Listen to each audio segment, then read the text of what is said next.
Baik, pimpinan yang saya hormati, kita langsung saja. Kita tahu bahwa daerah-daerah hari ini mengalami penurunan dana alokasi.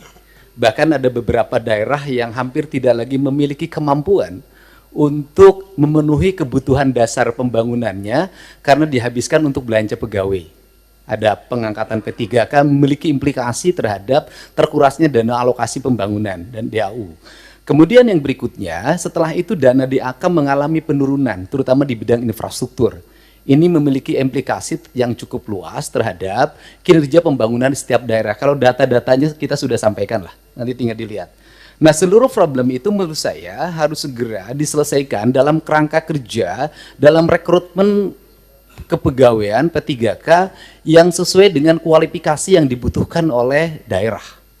Saya berikan contoh misalnya, tidak semua menurut saya seleksi untuk P3K atau ASN itu harus melalui pendekatan seleksi digital. Kenapa? Karena ada beberapa spesifikasi pekerjaan yang itu tidak perlu digitalisasi. Sopir truk sampah itu nggak usah seleksi ASN menurut saya. Tukang sapu itu tidak usah. Tukang taman tidak usah. Tenaga office boy tidak usah. Tenaga pengamanan tuh tidak usah. Apa sih dampaknya dari rekrutmen ini? Yang pertama dari sisi rekrutmennya terjadi rekrutmen ASN dan P3K, tetapi di sisi lain kebutuhan yang dibutuhkan oleh daerah dan provinsi itu tetap dilakukan. Pada akhirnya ngangkat lagi melalui outsourcing. Ini pertama pendekatan. Kemudian yang kedua, bahwa BUMD pasti kualifikasinya nanti data disampaikan, ada sehat, ada dalam kategori sehat banget, ada yang dalam kategori tidak sehat. Yang tidak sehat kami lagi lakukan audit investigatif, kemudian nanti akan dilakukan dua pilihan, diteruskan atau ditutup. Nah, problem dari BUMD itu di daerah itu satu saja, BUMD diisi oleh tim sukses.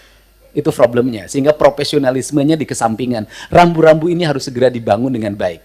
Terus kemudian yang berikutnya, ini Jawa Barat. Jawa Barat ini provinsi menurut saya paling aneh. Jumlah penduduknya hampir 50 juta, terbesar di Indonesia. Tetapi jumlah desanya kecil dibanding Jawa Tengah. Jumlah kelurahannya kecil dibanding Jawa Tengah. Jumlah kecamatannya kecil dibanding Jawa Tengah. Sehingga desa di Jawa Barat ada yang menanggung penduduk satu desa 150.000. Nah, komposisi dana desa, itu pendekatannya tidak seperti itu. Tetap saja pendekatan-pendekatan normatif daerah. Ini yang harus segera dilakukan evaluasi. Ini. Dan kemudian yang berikutnya adalah sudah juga semestinya Komisi 2 memelopori daerah desa yang sudah berubah karakternya menjadi kelurahan karena pertumbuhan industri, harus segera dibuat kelurahan tidak desa lagi. Karena pendekatan kewilayahan sudah tidak relevan lagi dengan jumlah penduduk yang tidak monokultur, yang sudah plural. Yang perlu dilakukan pendekatan birokratif bukan berdasarkan pendekatan politik. Ini yang harus dilakukan. Kemudian yang berikutnya adalah daerah menanggung beban apa lagi? Instansi vertikal seperti Kementerian Agama itu kewenangannya banyak banget. Ngurus madrasah diniyah, madrasah sanawiyah, madrasah aliyah, masjid, pondok pesantren, tapi duitnya nggak bawa. Nah, pada akhirnya kalau gubernur tidak memenuhi, kalau bupati tidak memenuhi kebutuhannya, maka nanti akan dibenturkan dengan isu agama, tidak berpihak pada kepentingan umat. Padahal di satu sisi, dia masih memiliki kewajiban-kewajiban terhadap sekolah SD negerinya masih roboh, SMP negerinya masih roboh, SMA negerinya masih roboh. Nah, problem seperti ini kalau dibawa ke wilayah politik DPR, maka kita akan mendominasi kepentingan ini dibanding kepentingan internal kita, yang menjadi kewajiban dasar kita. Untuk itu nanti ke depan Kementerian Agama harus jelas. Kalau dia mengatakan bahwa masjid tanggung jawab Kementerian Agama, madrasah diniyah tanggung jawab Kementerian Agama, madrasah sanawiyah Kementerian Agama, madrasah aliyah negeri Kementerian Agama, termasuk juga madrasah aliyah swasta, pesantren adalah di bawah Kementerian Agama, uang di Kementerian Agama diperbanyak agar mereka bisa mandiri. Sehingga fiskal kabupaten, fiskal kota, fiskal provinsi sangat berimplikasi kuat bagi kesejahteraan publiknya dan bagi apa yang menjadi kewajiban dasarnya. Kemudian yang berikutnya adalah ini urusan otonomi di Jawa Barat, lucu. Ada kabupaten yang penduduknya 6 juta. Ada kota yang penduduknya hanya 250.000 tapi berbatasan. Saya berikan contoh misalnya, dulu di wilayah selatan karena waktu itu ketua komisi 2-nya itu dapilnya Ciamis, Banjar, Pangandaran, sehingga pertumbuhan otonominya cepat. Kabupaten Pangandaran, Kota Banjar, Kabupaten Ciamis. Tetapi di wilayah Bogor yang penduduk 6 juta sampai sekarang nggak berubah-ubah. Kemudian juga Kota Sukabumi berbatasan dengan Kabupaten Sukabumi. Kabupaten Sukabumi penduduknya banyak sekali, sedangkan Kota Sukabumi penduduknya kecil sekali. Kota Cirebon dengan Kabupaten Cirebon. Kota Cimahi berbatasan dengan Kabupaten Bandung, berbatasan Kabupaten Barat. Kotanya kecil sekali penduduknya. Tapi di sisi lain Kabupaten Bandung penduduknya besar sekali. Fiskal ini akan lahir tidak adil. Ada kota yang mendapat alokasi relatif baik, penduduknya sedikit. Ada kabupaten yang alokasinya tidak begitu besar, penduduknya besar. Pertanyaan saya adalah ke depan bisakah dibuat inisiasi penambahan jumlah wilayah untuk sebuah wilayah? Misalnya kalau Kabupaten Sukabumi susah sekali membuat daerah otonomisasi baru, bisakah sebagian dari wilayah Kabupaten Sukabumi diintegrasikan dengan Kota Sukabumi, kotanya berubah jadi kabupaten? Ini percepatan untuk apa? Agar melahirkan rasa adil dalam percepatan pembangunan di Jawa Barat. Kemudian ke depan, bisakah dana alokasi umum standarnya bukan dari jumlah kabupaten, jumlah kota, jumlah desa, jumlah kelurahan? Bisakah standarnya adalah jumlah penduduk? Karena kalau pendekatannya hanya jumlah kota, jumlah kabupaten, jumlah kelurahan, maka Jawa Barat akan di bawah Jawa Tengah secara terus-menerus. Sedangkan beban residu akibat pertumbuhan industri berbatasan dengan ibu kota negara, berbatasan dengan Jakarta, itu memiliki implikasi luas dalam penanganan. Barangkali ini sebagai pengantar dari saya dalam pendekatan-pendekatan ke depan, dan ini amanah dari teman-teman di daerah.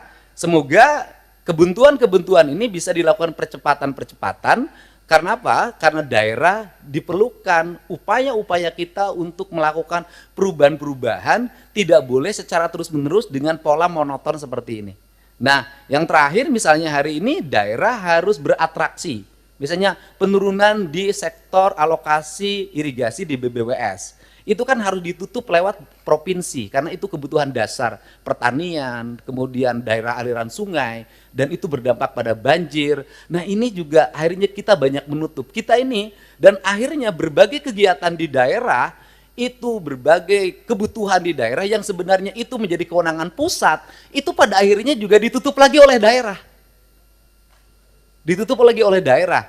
Ini barangkali sebagai gambaran umum, saya ucapkan terima kasih. Semoga pertemuan ini memberikan manfaat. Dan terakhir, tadi Pak Gubernur Kaltim mengatakan gubernur konten. Alhamdulillah, dari konten yang saya miliki, itu bisa menurunkan belanja rutin iklan. Biasanya iklan di Pemprov Jabar, kerjasama medianya 50 miliar. Sekarang cukup 3 miliar, tapi viral terus. Terima kasih.